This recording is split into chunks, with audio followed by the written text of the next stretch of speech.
The Arabs believe in the existence of beings whom they ascribe the generic name of jinn.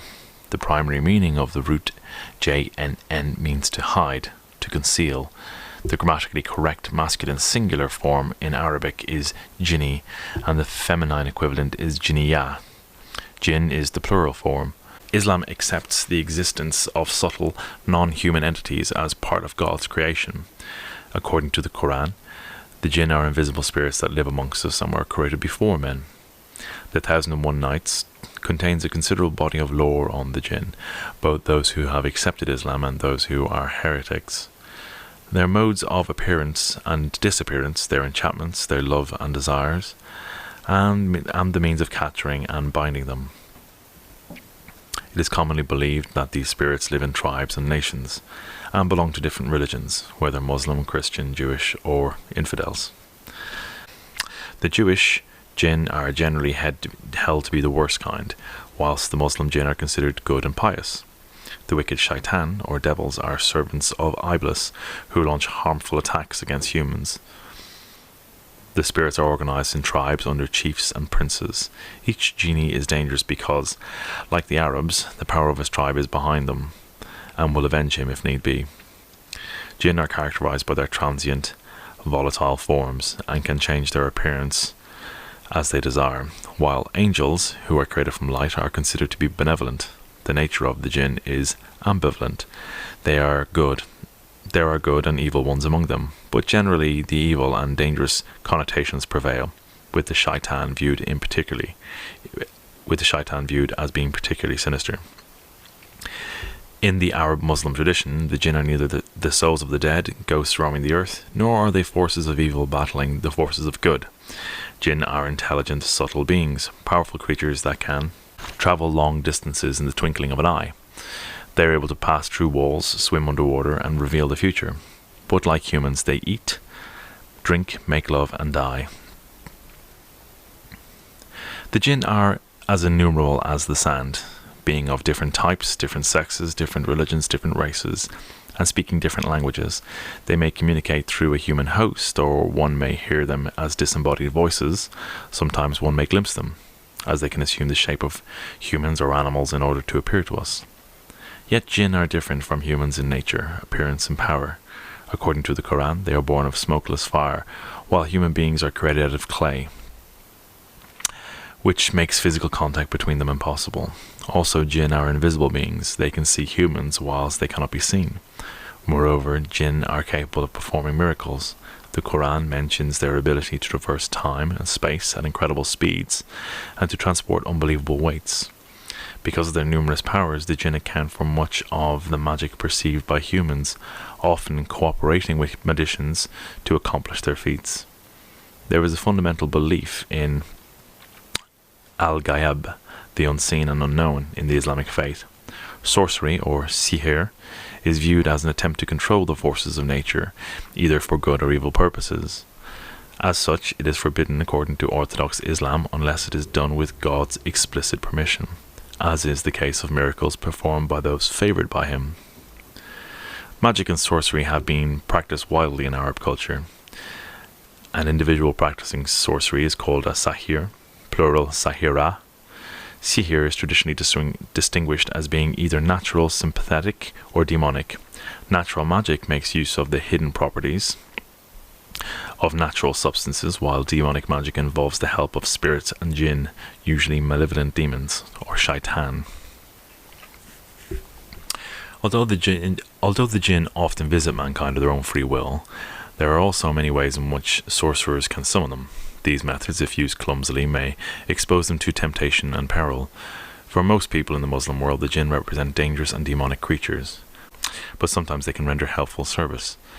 It is believed that jinn manifest in humans through fits of possession. When a body falls to the ground in an epileptic or paralytic fit, it is said that the genie inside manifests its presence. Thus, an act of exorcism is needed to evict, or at least appease the genie, depending on whether the host benefits or suffers from the spirit possession. This process is accomplished through various rites. The practice of exorcism, or jinn eviction, is called sir or sara. The term sara is used by Middle Eastern healers and magicians for the healing process, or exercising the jinn through struggle and submission. It is derived from the Arabic word sar, to throw to the ground, to have an epileptic fit.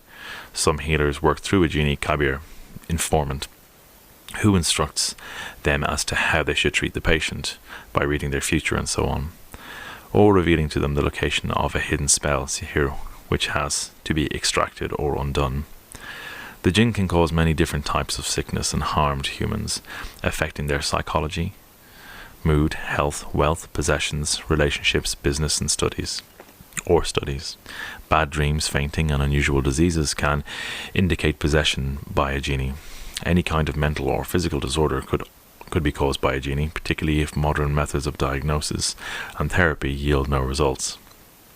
Therefore, mental instability and disorder are frequently attributed to a genie's power, and the word majnun, crazy possessed, is used in such cases. There exists a rich language to describe the jinn, with terminology for the different types of jinn. Hin is said to denote one tribe of weaker jinn, or those spirits immediate between the jinn and men.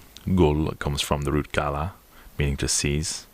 Afrit are usually malevolent. The verb afara, from which the noun is derived, means to roll in the dust, i.e. to bring down. And so the name is used of powerful spirits. Marid is derived from marada, to be rebellious. These jinn are said to be the most powerful and are very arrogant. Silat usually denotes a female spirit. The sheikh has the form of a bisected man, as if divided vertically, and often attacks lonely travellers. Amir is any genie that lives in a house or near people, and Rohani is a genie who is said to live in the air between the earth and the sky. Furthermore, they are often alluded to by such expressions as Al-Ariya, the winds or airs, Al-Jawad, the bountiful, generous, Sukan al-Amar, resistant jinn, as Sidna, our Lord, and Raj al-Hafia, the hidden men. Jinn are ranked by their magical strength and standing within their own society, with the greater jinn being highly intelligent and extremely dangerous, while lesser ones are more akin to mischief makers. The social organization of the jinn community resembles that of a royal court, in which most of the jinn are offspring of the 7 jinn kings, categorized as archdemons and leaders of the infernal hosts. These rulers are traditionally associated with the 7 planets, with a color and a day of the week attributed to each of them. They have many subjects and advisors drawn from the tribes under their rulership. The old Arabic grimoires refer to them as the 7 terrestrial kings, Muluk al-Ardiya. They are governed in turn by 7 angels of the days. In addition to Arabic, occult lore gives a number of different leaders, kings and queens of the jinn. For example, King Tarash is the ruler of the Umar al-Buyat, dwellers in houses, all jinn who reside with humans. The Qarin is another important type of genie. Qarin, or Hamzad, means constant companion, and is derived from the root Q or N, meaning to join, to couple, or to yoke. It is believed that for each person in the human realm there exists a Qarin in the parallel jinn realm. Qarana may be female or male. Qarin is masculine and Qarina is feminine. Usually a Qarin resides in a male and a Qarina in a female. Sometimes they are described as our individual shaitan, and most of them are believed to be evil. They try to lead us astray throughout our lives. Abba Di Baj is the king of all Qarana. It is the Qarin who knows the character and deeds of the dead. During seances, the genie can pretend to contact the dead, allowing them to speak to the living, when in fact the genie has contacted the Qarin of the dead person. The Qarin, as the constant companion of the dead person, knows his entire life history, can mimic his voice, accurately answer any questions, thus fooling those present. Iblis, or Shaitan, is the Islamic equivalent of the devil. He is the ruler of all underworld and malevolent jinn, or Shaitan. Iblis is viewed as a demonic figure or fallen genie, whose primary task is to incite humans to commit evil through deception. Shaitan and his minions are whisperers, in that they whisper into the hearts of both human and jinn, urging them to sin.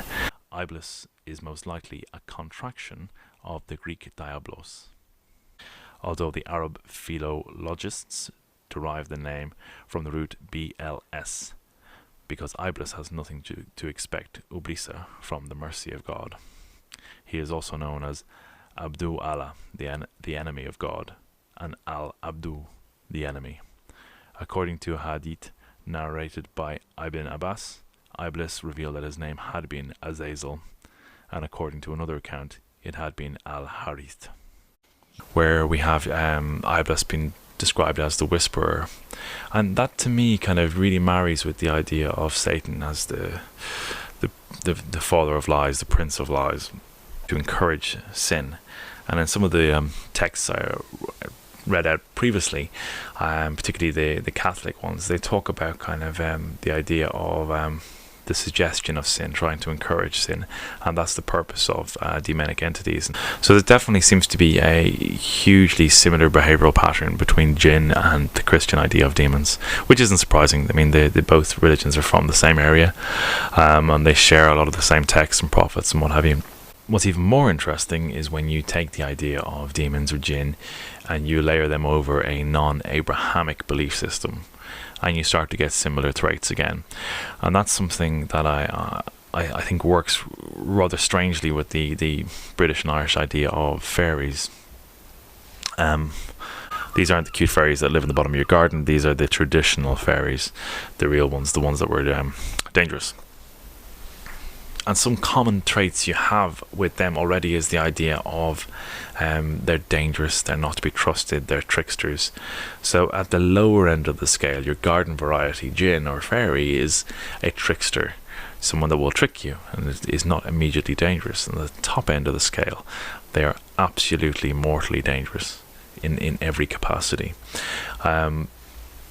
And certainly when you look at the suspicion that the fairies were held in, when you go back maybe a generation or two in Ireland, it's very similar to how people of the Islamic faith perceive the jinn. They don't like saying their name out loud.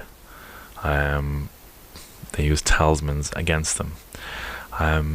Certainly within the Irish tradition, you would have pishogues, which is the Gaelic word for kind of talismanic spells, to prevent the fairies impeding on their life.